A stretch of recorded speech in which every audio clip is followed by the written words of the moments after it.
Jimmy Haslam just confirmed the most shocking trade of the entire offseason. And according to sources who were in the room when Haslam made the announcement to Brown's staff on Monday afternoon, the deal to acquire offensive tackle Tytus Howard from the Houston Texans completely blindsided everyone, including Andrew Berry, who apparently had no idea Haslam was negotiating this trade directly with Texans ownership. But what makes this even more explosive is what the trade reveals about the Browns' actual draft plans. According to sources who've seen Cleveland's updated mock draft that was circulated internally after the Howard deal was finalized, the Browns are not drafting Shedeur Sanders at 3rd overall. They're not drafting any quarterback at all. And instead, they're taking Ohio State offensive tackle Josh Simmons with the 3rd pick, and then using their later picks to build the offensive line and defense while keeping Deshaun Watson as their starting quarterback for 2026. The mock draft that's now circulating shows the Browns have completely abandoned the Shedeur plan, have terminated discussions with Deion Sanders, and have pivoted to a win-now with Watson strategy that doubles down on protecting their current quarterback rather than replacing him. And, according to sources, this decision was made personally by Jimmy Haslam over the objections of Andrew Berry and Todd Monken, both of whom wanted to draft a quarterback and move on from Watson entirely. The Tytus Howard deal is just the beginning of Haslam's hostile takeover of the Browns' draft strategy, and what comes next is going to shock the entire NFL.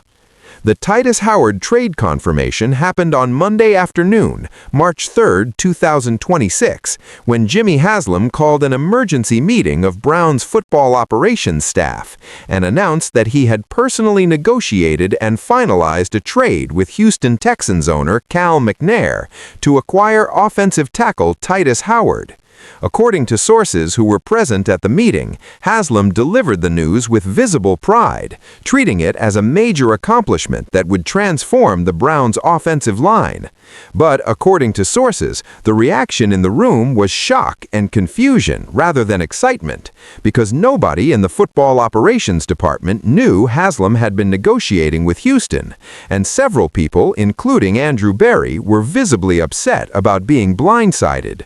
The terms of the Tytus Howard trade that Haslam confirmed are significant and expensive, according to sources familiar with the details. According to sources, the Browns are sending their 2026 second-round pick, their 2026 fourth-round pick, and their 2027 third-round pick to Houston in exchange for Tytus Howard and Houston's 2026 sixth-round pick. According to sources, that's a substantial price to pay for a 28-year-old offensive tackle who's been solid but not elite during his career, and it's significantly more than what most NFL talent evaluators would say Howard is worth based on typical trade value charts. But according to sources who've spoken with Jimmy Haslam about his thinking, Haslam believes the Howard trade is essential to his vision for the 2026 Browns, which, according to sources, centers around keeping Deshaun Watson as the starting quarterback and building a dominant offensive line that will allow Watson to succeed. According to sources, Haslam has become convinced over the past week that the Browns' problems aren't at the quarterback position, but rather at the offensive line and in the supporting cast around Watson, and that if they invest properly in protection and weapons, Watson can return to his Pro Bowl form from his Houston days. The shocking Browns mock draft that's circulating internally reveals the full scope of Haslam's strategic pivot, according to sources who've seen the document. According to sources, the mock draft shows Cleveland using the 3rd overall pick on Ohio State offensive tackle Josh Simmons, who's considered one of the best offensive line prospects in the draft, but who almost nobody expected to go in the top 5. According to sources, the Browns' mock draft then shows them using their 3rd-round pick on another offensive lineman, using their 4th-round pick on a wide receiver, and using their 5th-round pick on a defensive back, with no quarterback selected anywhere in the draft. The rationale behind this draft strategy that's outlined in the mock draft document is that, according to sources, Haslam believes Deshaun Watson has 2 or 3 more years of elite quarterback play left in him if the Browns build the right supporting cast, and that spending the 3rd overall pick on a rookie quarterback who would need time to develop would waste those Watson years. According to sources, Haslam's vision is to create the best offensive line in football by combining Tytus Howard with Josh Simmons and their existing linemen, to add weapons through free agency and later draft picks, and to give Watson the kind of protection and support he's never had in Cleveland. Andrew Berry's reaction to Jimmy Haslam's Tytus Howard trade and to the mock draft revealing the win with Watson strategy was reportedly furious, according to sources who witnessed or heard about their confrontation after the staff meeting. According to sources, Berry told Haslam privately that he had undermined Berry's authority as general manager by negotiating a trade without his knowledge or approval, that the price paid for Howard was excessive, and most importantly, that abandoning the quarterback draft plan after months of preparation and after all the public positioning around Shedeur Sanders would make the organization look incompetent and directionless. But according to sources, Haslam was unmoved by Berry's objections and told Berry that as owner, he has final authority over major decisions and that Berry's job is to execute Haslam's vision rather than to question it. According to sources who've been briefed on this conversation, the exchange became heated, with Berry threatening to resign if Haslam continues to make football decisions without consulting him, and with Haslam telling Berry that if he wants to resign, then Haslam will accept his resignation, but that the win with Watson strategy is happening regardless. Todd Monken's reaction to learning the Browns' plan to keep Watson as their starter for 2026 rather than drafting a replacement was also negative, according to sources who've spoken with the head coach. According to sources, Monken has wanted to move on from Watson for months and has been planning his offense around having a rookie quarterback to develop. According to sources, Monken views Watson as damaged goods, both physically and mentally, who can't be trusted to stay healthy or to perform consistently. And Monken believes building around Watson rather than replacing him is a mistake that will waste another year and will likely result in another losing season. But according to sources, Haslam has told Monken the same thing he told Berry. The decision is made, Monken's job is to coach Watson and to get the best out of him, and if Monken can't do that, then Haslam will find a coach who can. According to sources, that ultimatum has put Monken in an impassable position, where he either has to accept a strategy he disagrees with or resign from a job he just started. The termination of discussions with Deion Sanders that's reflected in the Browns' pivot away from drafting Shedeur happened over the weekend, according to sources familiar with the timeline. According to sources, after the Brandon Marshall interview, where Deion couldn't deny sabotaging Fernando Mendoza, and after the continued fallout from the equity clause revelation, Jimmy Haslam decided that continuing any association with Deion was too damaging to the organization's reputation. According to sources, Haslam's attorneys reached out to Deion's attorneys on Saturday and Sunday to negotiate a termination of the advisory contract. According to sources who've been briefed on those negotiations, the final settlement involved the Browns paying Deion approximately $2 million to terminate the advisory contract immediately and to release both parties from all obligations under the agreement. According to sources, Deion agreed to the termination without fighting it because he recognized that his position was untenable after everything that's happened. According to sources, the termination agreement includes non-disparagement clauses, preventing both sides from publicly criticizing each other, which explains why neither the Browns nor Deion has said anything publicly about the end of their relationship.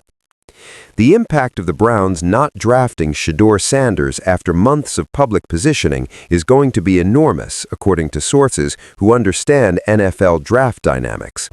According to sources, Shedeur's draft stock was already damaged by the audio leaks and the scandals, but having the team that was most publicly connected to him back away completely will raise additional questions about whether there are issues with Shedeur that teams haven't disclosed publicly.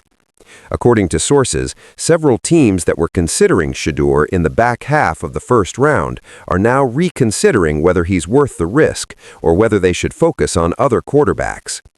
The specific details about why Jimmy Haslam decided to pivot to win with Watson rather than draft a quarterback vary depending on which source you ask, but according to sources who've spoken with people close to Haslam, several factors influenced his thinking. According to sources, Haslam became concerned that the Shedeur situation was too toxic and too risky after everything that emerged about Deion's conflicts of interest and about Shedeur's involvement in sabotage schemes.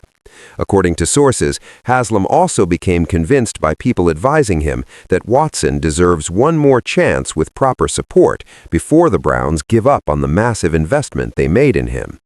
But according to sources who are more cynical about Haslam's motivations, the real reason for the pivot is financial. According to sources, Watson's contract is so expensive and so guaranteed that the Browns have to pay him regardless of whether he plays or not, which means paying a high draft pick to develop a replacement while also paying Watson to sit is incredibly wasteful from a salary cap perspective. According to sources, Haslam has decided that the most financially efficient approach is to try to get value out of Watson for another year or two while his contract winds down, and then draft a quarterback in 2027 or 2028 when Watson's guaranteed money is finally off the books. The reaction from Myles Garrett to learning about the Howard trade and the win with Watson strategy was relief mixed with skepticism, according to sources who've spoken with Garrett or his representatives.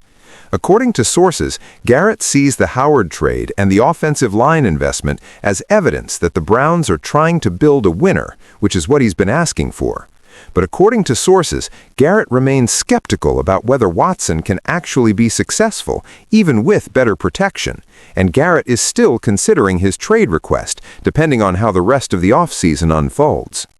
The broader NFL reaction to the Tytus Howard trade and to reports that the Browns are keeping Watson and not drafting a quarterback has been a mix of surprise and criticism, according to sources who've monitored league-wide sentiment.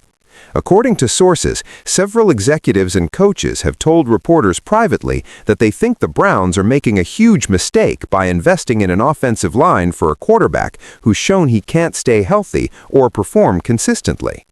According to sources, there's also criticism of Haslam for once again overruling his football people and for making decisions based on financial calculations rather than on what's best for winning football games.